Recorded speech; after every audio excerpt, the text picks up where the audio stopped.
Bienvenidos al último bloque de Referente Jurídico. Estamos en esta grata conversación con el doctor Víctor García Toma. Doctor, la Corte Interamericana de Derechos Humanos va a tomar posición ya seguramente en los siguientes meses respecto de este indulto tan polémico otorgado por el presidente Kuczynski al ex reo de la DIROES, Alberto Kenya Fujimori.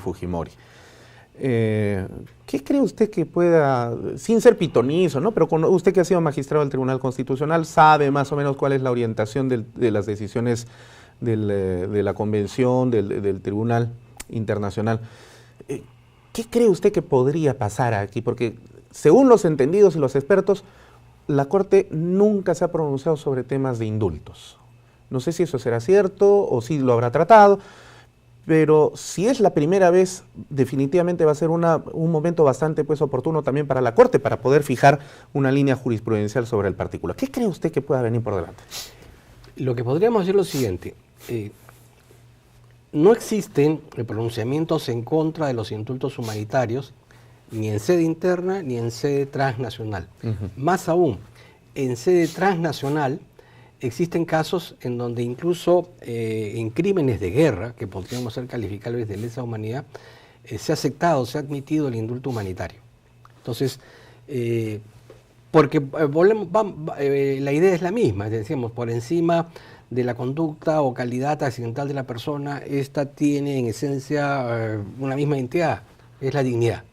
Y la dignidad se desparrama para todos y en consecuencia sus efectos de defensa de dignidad nos alcanza a todos, a los buenos y a los malos. Ahora, ¿qué es lo que va a pasar el 2 de febrero? El 2 de febrero, a petición de los parientes de las víctimas de estos luctuosos y lamentables hechos, han solicitado que la Corte haga un control de cumplimiento de esas dos sentencias, el caso de la Cantuta y el caso de Barrios Altos. ¿Qué podemos verificar de ellos? Lo que habíamos conversado hace poco. La ley de amnistía fue derogada, hubo investigación, hubo proceso, hubo condena. En el caso de Alberto Fujimori, incluso un poco más de la mitad de la condena. En el camino se produjo un indulto humanitario y en consecuencia, en principio, no existirían razones para pensar que la Corte pudiera emitir un pronunciamiento que fuera contrario a esta decisión del presidente de la República. Lo que existe es un juicio de valor en el sentido de que últimamente la Corte Interamericana ha estado integrada por magistrados de una cierta tendencia ideológica, ¿no? que ha ido distorsionando el sentido, el contenido y el bagaje de los derechos fundamentales, y con la óptica del parche en el ojo, de solo mirar con el lado izquierdo, ¿no es cierto? Para hacer gráficos. ¿no? Sí, claro. Pudiera, llevado por esta deformación ideológica, ingresar por terrenos a los cuales nunca antes ningún tribunal supranacional ha ingresado. Pero eso en todo caso es un prejuicio. De lo que sabemos es que no deberían presentarse, digamos, graves sobresaltos. Por ahí eventualmente una recomendación que seguramente el Estado atenderá y nada más. Yo creo que el tema más álgido es lo que se da a ver en la Sala Penal Nacional, que es el tema del derecho de gracia, donde sí ahí, digamos, la infracción es clara, ¿no? Sí. O aparentemente es clara. Parecería, ¿no? Parecería. Sí. Ahora, ¿contribuye a que la Corte Interamericana de Derechos Humanos reciba este pedido de de control de cumplimiento de la sentencia del caso Barrios Altos y de la Cantuta, que de por sí ya es un hecho difícil, complicado seguramente? Buena oportunidad también para la Corte, reitero, para poder generar una línea jurisprudencial al respecto, pero no deja de ser complicado pues el tema. Entonces decía, ¿le generará algún problema el hecho de que el doctor Eugenio Raúl Zaffaroni, magistrado de la Corte, haya sido denunciado recientemente en su país, en Argentina, acusado de haber avalado precisamente violaciones de derechos humanos en el territorio argentino? el tema de la selección y nombramiento de los magistrados, en general, de la Corte Interamericana, debe merecer una reflexión. El Perú no es solamente uno de los países que se queja en torno a algunas decisiones jurisprudenciales. Ha pasado en el Brasil, ha pasado en el Ecuador,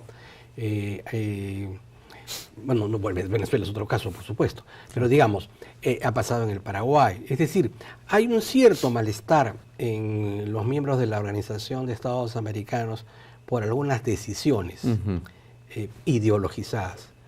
Y yo diría que finalmente esa no es responsabilidad de los magistrados, sino de quienes los eligen. No. Si los gobiernos tuvieran claro un perfil del magistrado que va a impartir justicia transnacional, eso podría ayudar. ¿Pero quién elige a los magistrados de la Corte? Se les elige en la Asamblea de la Organización de Estados Americanos. Son los propios representantes de los países los que proponen los nombramientos y hacen los cubileteos. Quizás esa sea la madre del cordero, quizás ese sea un espacio internacional, espacio internacional que está copado precisamente por personajes altísimamente ideologizados. Las cancillerías que están algo desprevenidas y por las ONGs que, digamos, tienen mucha presencia y presión. Que hacen lobby y lo hacen bien. Sí, definitivamente, eso no se puede negar. Ahora, justamente por este malestar que genera algunas decisiones de la Corte y que parecería que está extralimitando ya lo que implica la protección de los derechos humanos, pero con el ropaje de la jerigonza, ¿no? Y la jerigonza de lo jurídico especial de los derechos humanos, se ha llevado casi a humillar a determinados países. Este es el caso del Perú, ¿no? Esto de pedirle perdón a los terroristas que le hicieron tanto daño al país y encima pedirle perdón, pagarle indemnizaciones, no a los familiares de las víctimas de las agresiones que el Estado sí cometió en contra de determinados, sino pagarle a las ONGs, ¿no? Entonces, esto le resulta pues humillante a una nación, a un país. Y además creo que hay una incomprensión por parte de la Corte en relación a estos casos. Estos son casos que se presentaron antes de 25 o 30 años, cuando muchos de los países de América Latina vivían dictaduras cruentas y violentas. Un contexto histórico totalmente diferente. Hoy estamos hablando de estados democráticos que están iniciando serios procesos de consolidación de las instituciones republicanas y de afirmación de los valores de los derechos fundamentales.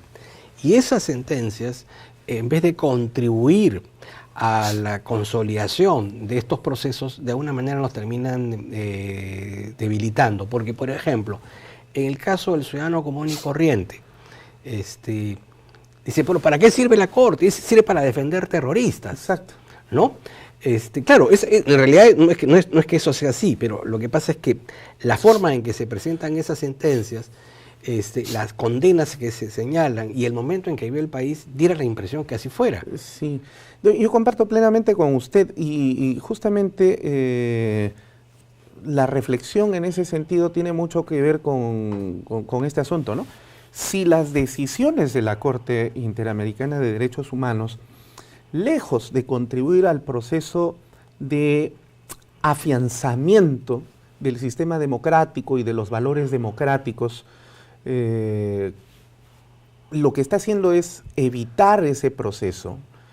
Entonces, quizás algunos por eso podrían tener la posibilidad de generar el discurso y el argumento necesario y suficiente para decir, si esto me hace daño como país, entonces mejor me aparto pues que sería una decisión extrema y lamentable, pero que también un país tiene que empezar ya a encaminarse y a ver pues hacia adelante, ¿no? Claro, ciertamente ese no es el camino, pero el ciudadano común y corriente lo que ve es sentencias que promueven reparaciones para terroristas, para digamos, personas que han estado aparentemente vinculadas con el terrorismo o fueron terroristas y que por supuesto no merecieron el final que tuvieron porque eran seres humanos y ahí eso es condenable. Claro. Pero nos olvidamos de la otra parte del problema. ¿Qué pasa con las autoridades municipales, los gobernadores, los alcaldes, los policías los mutilados que han dado su vida para la defensa del orden establecido? ¿Quién los ha defendido? ¿Y quién los ha defendido? Y ¿Y qué reparación les damos? Entonces, ¿quién le pidió perdón a la viuda de los policías? ¿Y dónde están esos monumentos? ¿Y dónde están esos ceremoniales? ¿Dónde está el ojo derecho que llora también? Claro, exactamente. Ese es el gran tema, ¿no? Sí, sí, efectivamente.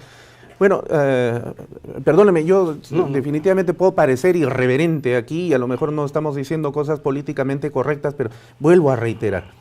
Amicus Platus, sed magis veritas amica. Yo soy amigo de Platón, pero soy más amigo de la verdad definitivamente, ¿no? Este no es un tema político, es un tema estrictamente jurídico. Y bueno, quien dice la verdad no se equivoca, ¿no? Entonces, en esa medida, con el lenguaje de la verdad podemos pues expresar algunas cosas.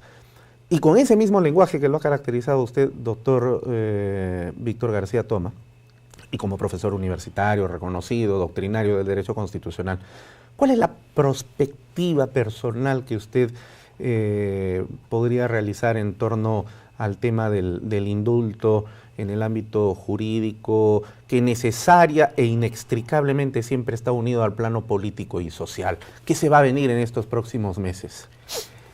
Creo que en el plano interno, la sala tiene dos opciones. La primera es aplicar el principio de conservación de la ley, que significaría, en términos pragmáticos, no pronunciarse de manera inmediata, esperar que se cumplan los presupuestos que exige la Constitución y a partir de ese momento apartar del proceso al ingeniero Fujimori. La otra posibilidad, que es simplemente inaplicar la resolución suprema y en consecuencia incorporarlo al proceso. Pero eso traería esta paradoja.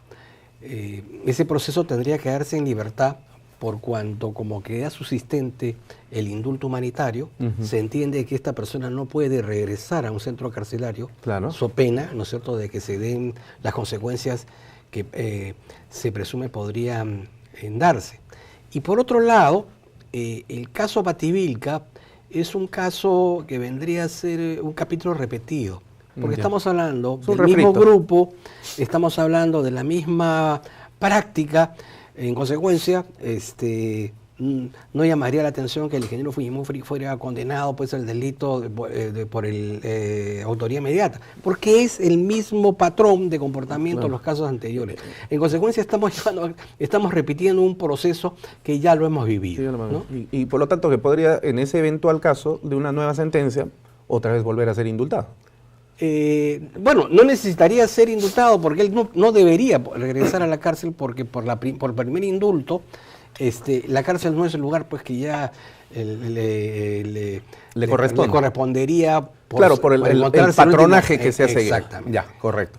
Es la misma lógica y por lo tanto entonces el indulto, lo que usted quiere decir es que ya es autoabarcante de todo otro hecho que no necesariamente esté vinculado con la Cantuta y Barrios Altos. Y en el otro escenario, en el escenario internacional, como hablábamos, si nos ceñimos a la jurisprudencia y nos ceñimos a la doctrina, podríamos estar tranquilos.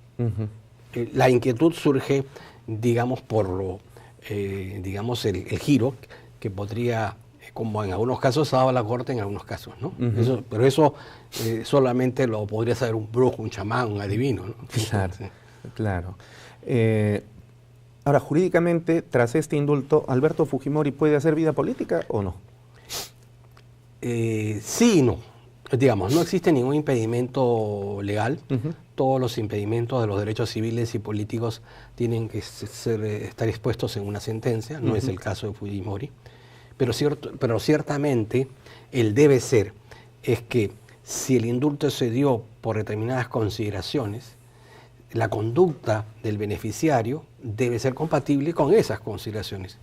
Si estamos hablando de un hombre que tiene un conjunto de enfermedades graves, irreversibles, irrecuperables, degenerativas, no lo podemos ver haciendo vida activa política.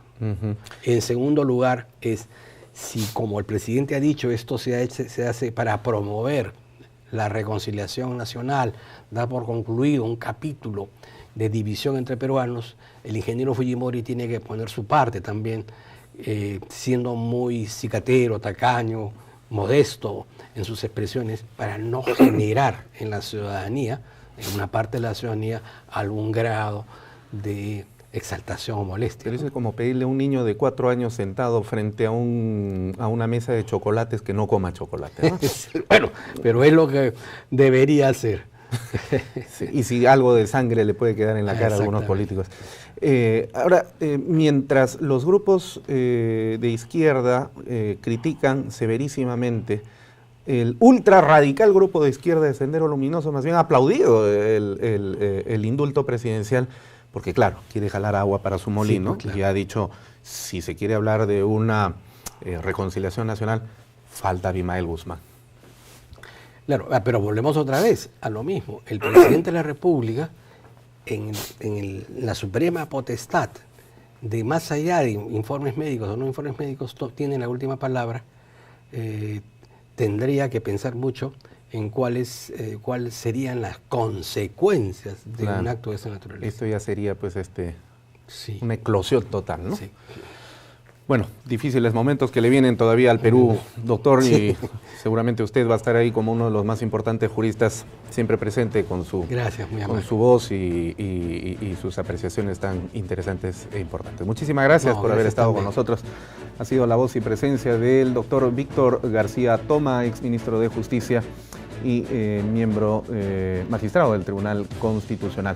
De esta manera llegamos a la parte final de Referente Jurídico. En nombre del doctor Gonzalo Chávarri Vallejos, presidente del Consejo Directivo de la Academia de la Magistratura y fiscal supremo del Ministerio Público del Perú, agradecemos a cada uno de ustedes por seguirnos semana a semana en vuestro programa, y también nuestra gratitud especial a JNE TV, que está cumpliendo 2 años de aniversario para hacer posible que lleguemos hasta vuestras pantallas. Con ustedes será hasta la próxima emisión de Referente Jurídico. Hasta la próxima.